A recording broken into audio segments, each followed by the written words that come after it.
So in an unsurprising move, Capcom, I guess, looked at Bethesda and said, you know, if anyone's going to keep porting games over, it's going to be us. We're going to be the ones questioned about why we keep porting these games over, okay? They're bringing Resident Evil 4 and Resident Evil 0 and just Resident Evil to the Switch. Not really surprising, I don't think, as they keep moving Resident Evil 4 to everything. It is interesting, though, if you think about it. Skyrim has been questioned, even though I think that's been ported to, what, I guess 6 different places or 6 different times of the Special Edition. And, well, here's this version of Resident Evil 4. It's been ported now 12 times with the Switch. Yep, that's right. It obviously was on the GameCube originally, got ported to the PS2. Then it got moved to the Wii, which I actually think was a port that was worth getting because it actually added an interesting feature with the gyro control, something they should be bringing to the Switch version, by the way, just because it'd be interesting. And then it went on from there to, of course, the PC, the PS4, and Xbox One, iOS, whatever this system is. So yeah, it's been around the block quite a bit, and this will mark the 12th system it's found its way to. And it's not, I think the reason a lot of people look at this game and say, great, because it's a good game. It's a fantastic game. If you've never played Resident Evil 4, yeah, you should be picking it up. It is very good. And Capcom is very fortunate this game was as good as it was when it came out. I think that's why no one really questions it when it shows up constantly, whereas, of course, Skyrim is already questioned when it showed up on the Switch after going, of course, from the 360, PS3, PC to the Xbox One, PS4, and then the Switch. Capcom has been doing Resident Evil 4 for a while, but that's fine. Also, it'll probably be like 20 bucks. I mean, it'll probably be digital only. It'll probably be like $20.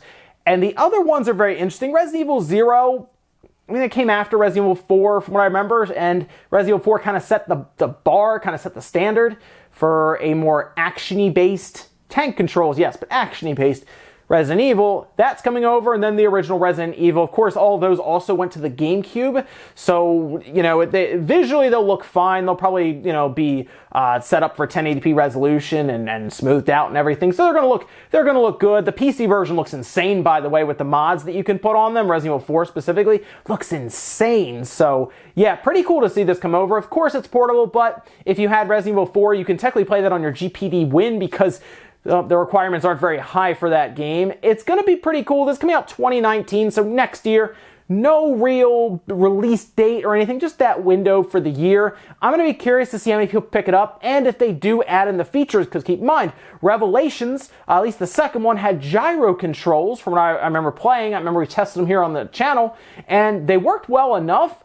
But Resident Evil 4 actually heavily benefited from gyro controllers that were used on the Wii. It actually made it interesting. It was different. And I think that's still the best version to go back to. I know people really like the GameCube version. Trust me, I get it. It's a classic.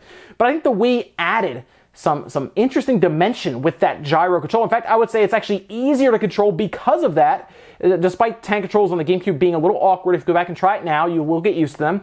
Much better on the Wii with the gyro controls to kind of counterbalance that tank controls. Resident Evil 0, I was hit or miss on it. I really liked 4. So yes, I will pick it up again on the Switch because I really like the game, and I just hope they add extra features to it. I hope it's only like 20 bucks because that's, from what I remember, what it was on the Xbox One and the PS4. It's much cheaper now, of course. I think you can get it for like 8 bucks. Last I checked on the Xbox One, the footage you've seen here through this video is the PC version, and also a very good option.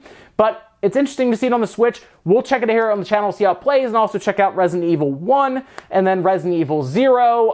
But I think a lot of people are mostly going to be looking at Resident Evil 4. But very exciting stuff. We'll see when they want to give us the date, and if this is going to be, I guess, spaced out. Like, we'll get 4 first, then we'll get 0, then we'll get Resident Evil, or they just literally drop them all in the same week, and they're like, Resident Evil all over the place on the Switch. Exciting stuff nonetheless. Let me know what you guys think about Resident Evil 4, Resident Evil 0, all coming to the Nintendo Switch next year. I'm excited, but let me know if maybe you're tired of Resident Evil 4 going to every single system, or maybe just like the game a lot like I do, and you're like, Resident Evil 4, why not? More people to try it out, the better.